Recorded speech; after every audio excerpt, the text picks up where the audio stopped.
I had a gay professor in college at a time when openly gay folks still weren't outlawed, who became one of my favorite professors. You need that to show empathy and kindness. And by the way, you need that person in your friend group so that if you then have a boy who's gay or non-binary or whatever, they have somebody that they can go, okay, I'm not alone in this.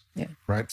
One of the reasons Barack Obama was made president is so he could normalize the LGBTQ agenda in the black community. Think about it. If George Bush tried to push homosexuality in the black community, we would have rejected him. Of course. If Donald Trump tried to push homosexuality in the black community, we would have rejected him. Of course. You could only normalize that through a black black man. Obama was made president to make it normal. When Barack Obama became president, homosexuality was not a mainstream issue, nor was it accepted as a mainstream alternative to the traditional family. By the time he left office in 2008, they were completely running everything. And if you even disagreed with, I'm going to give you an example. I do a lot of graduation speeches, right? At the June. Elementary school, middle school, high school. I normally do about 20 graduation speeches a season. When Barack Obama was president, I might have did 5. It dropped significantly. Schools who I normally did their commencement, it was calling me up, Dr. Umar, we can't have you speak this year. Why? The LGBTQ say you don't agree with them, you can't speak. I said, but this is a graduation speech. This ain't politics, this is motivation. Get ready for the rest of your life. What does LGBT got to do with my 10-minute speech motivating these 12th graders to make sure you do well in college? Well, we have LGBT teachers and they saying you're insensitive and you're homophobic. So I saw how not agreeing with the lifestyle could limit your opportunities in life. You have people getting fired from jobs, not for pushing hate, because I don't agree with hate. I don't agree with the lifestyle, but I don't want harm for any human, no matter what their situation is. That's the way to do it. The way that they did it was the LGBTQ said, to disagree with me is to hate me. They created a narrative that if you disagree, you support violence against me. You don't want us to work. You want us to be shot, killed, man. We never said that. We just said we don't agree with the lifestyle. They turned it into a whole campaign against anybody who disagreed with it. And that's another reason why a lot of people didn't vote for Kamala Harris, black men, because they got tired of the effeminization. And then they took it to Africa. Obama started it. He went to Africa. He went to Liberia. He went to Rwanda, a couple other places. He said, if you don't legalize gay marriage, we cutting off your aid. Obama's trying to save the party he destroyed, so he's on a manhunt. But there's one problem. The brothers don't listen to him anymore, so he's trying to transition boys into girls.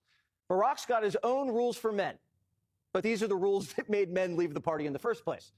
Barry says guys don't always have to be the providers, as long as they talk about their feelings. A lot of male identity and status was tied up with being a provider, having a job, doing a good job, coming home.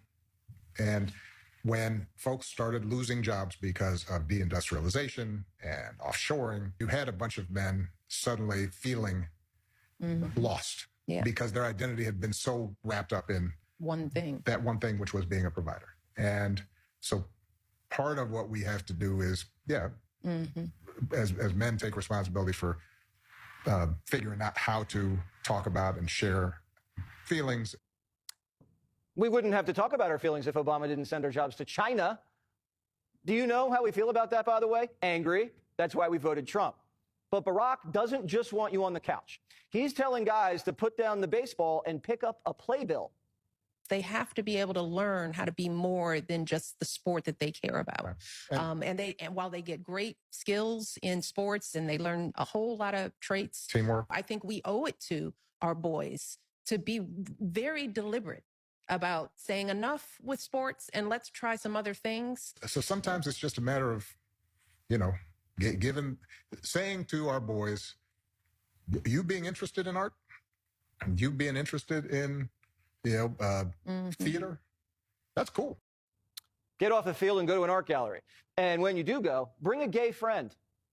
I had a gay professor in college at a time when openly gay folks still weren't outlawed, who became one of my favorite professors. You need that to show empathy and kindness. And by the way, you need that person in your friend group so that if you then have a boy who's gay or non-binary or what have you. Michael and I also want to acknowledge